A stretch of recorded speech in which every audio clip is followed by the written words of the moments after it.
Isang araw, nagmamaneho sa Cuba, aking nakita, babaeng saksakan ng ganda. Nandan ko ang kotse, nasakyan niya.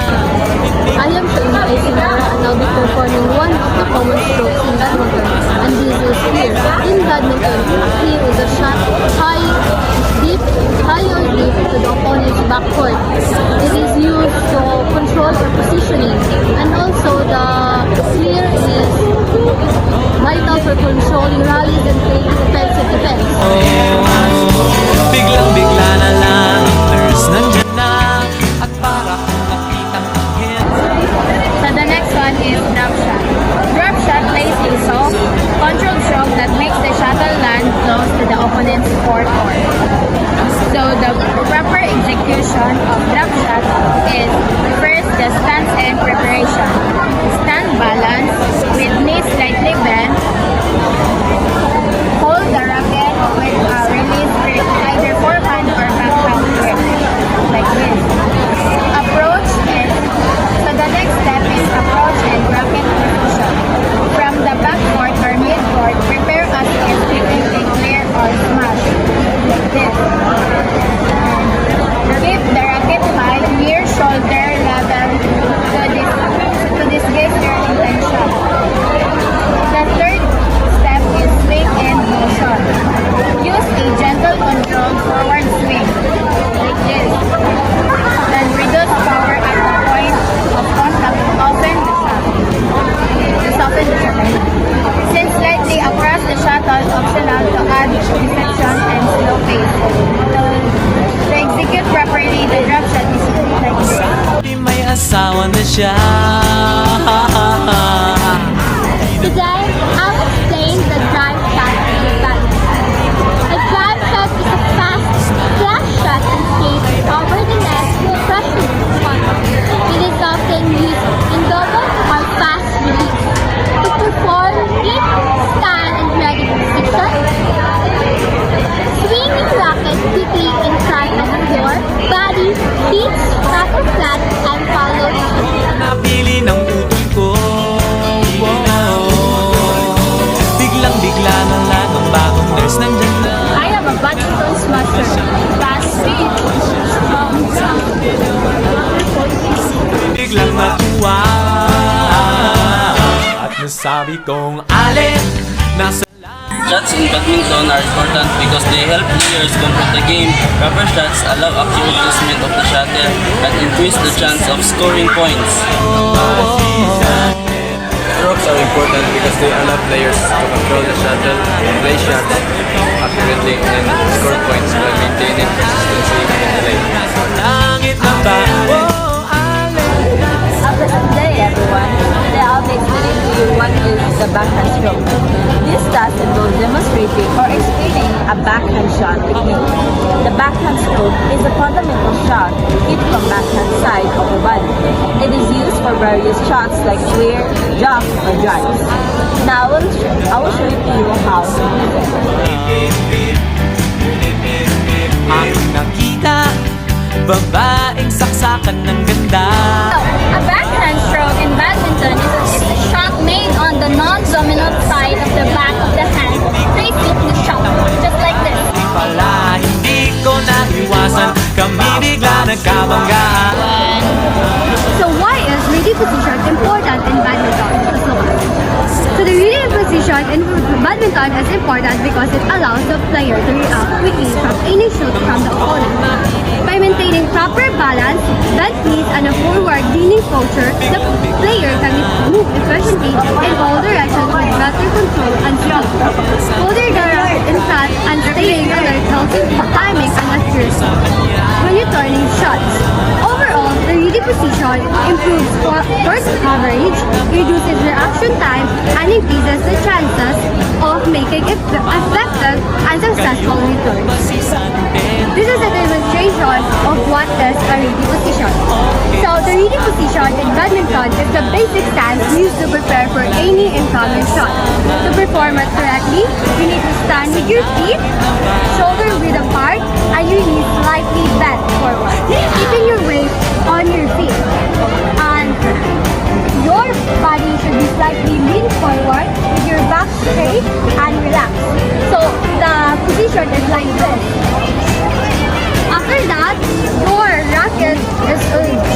flat of your body with the racket head up and above waist level.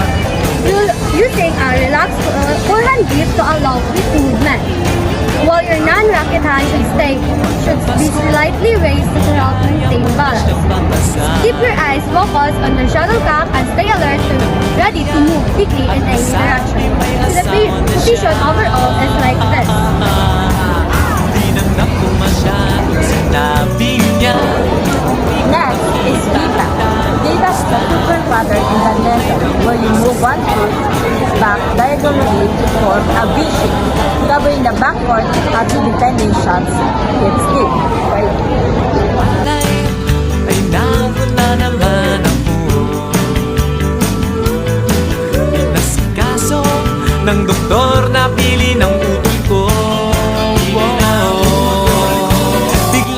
Formation is important because it helps player cover the court effectively during double play.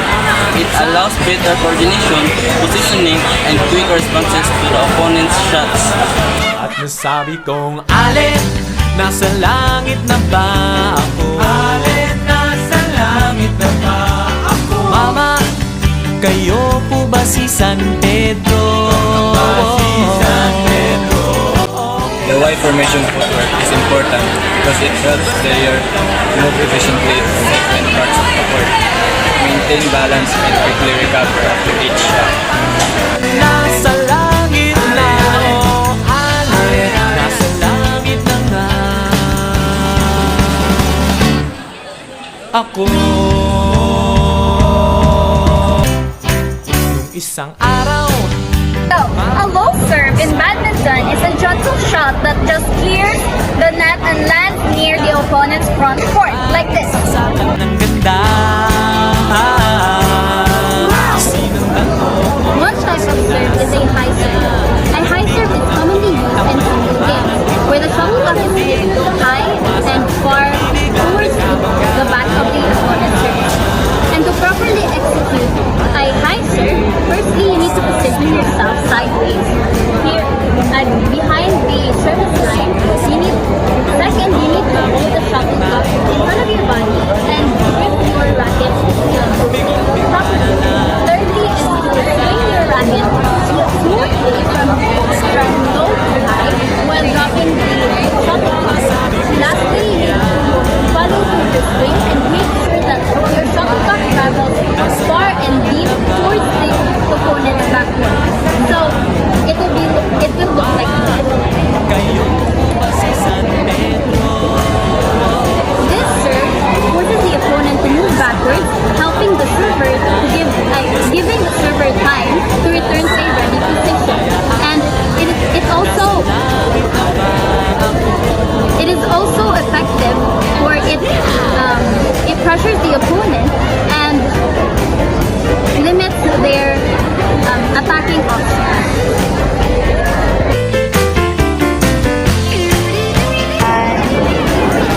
Drive serve. Deliver a fast, flat serve just above the net to pressure the opponent.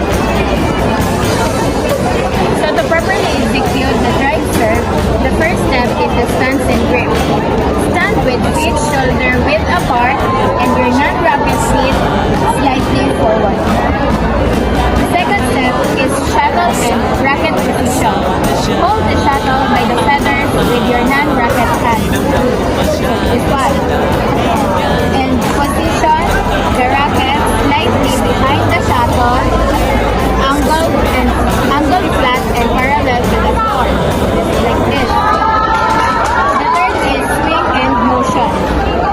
Push the shuttle forward with a quick flat stroke. Keep the racket face horizontal to ensure the shuttle travels low and fast. Contact point should be just below waist height. And placement, aim toward the opponent body or racket shoulder to limit the reaction time. So the serve to make a high serve should be like this. Basta't ikaw ang lagi kong kasama.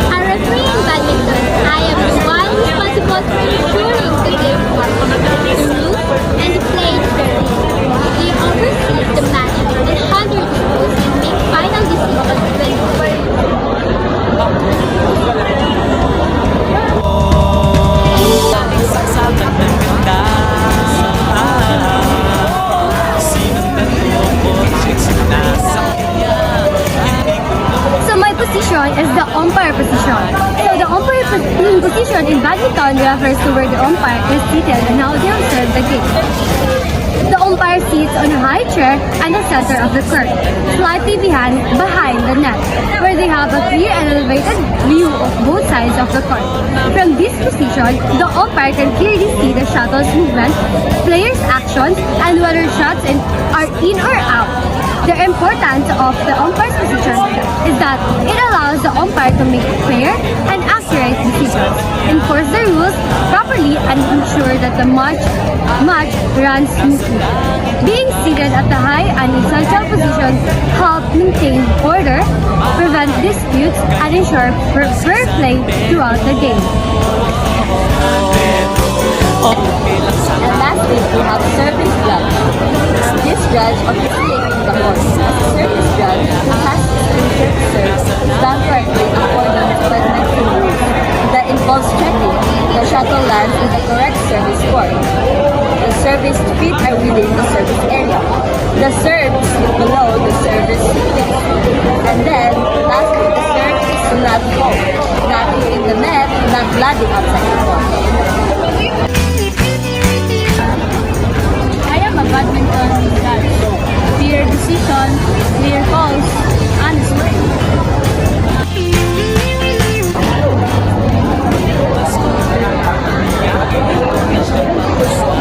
I am the line judge. The line judge are responsible for calling out if the shuttle lands in or out near the assigned court line. The line judge are important in badminton as they are ensured to accurate impartial calls on shuttle landing position, maintaining fair play and consistent enforcement of rules across all the match levels. Want a break from the ads? Let's talk about sports. Sports are important because they strengthen the body, sharpen the mind, and build character through discipline and teamwork, while also giving people joy and connection.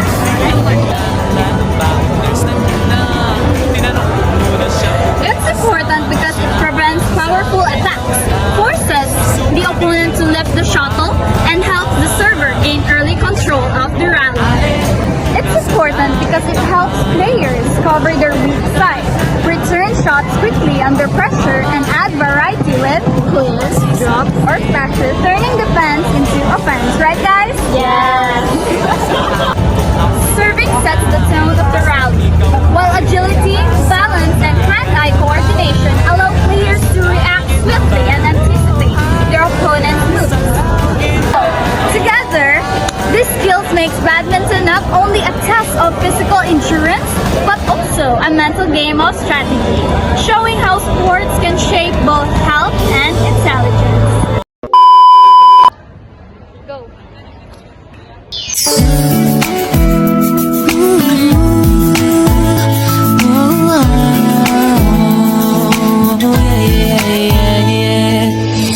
Nakilala kita sa di ko inaasahang pagkakataon. Nakakabigla, para bang sinadya at tinakta ng panahon.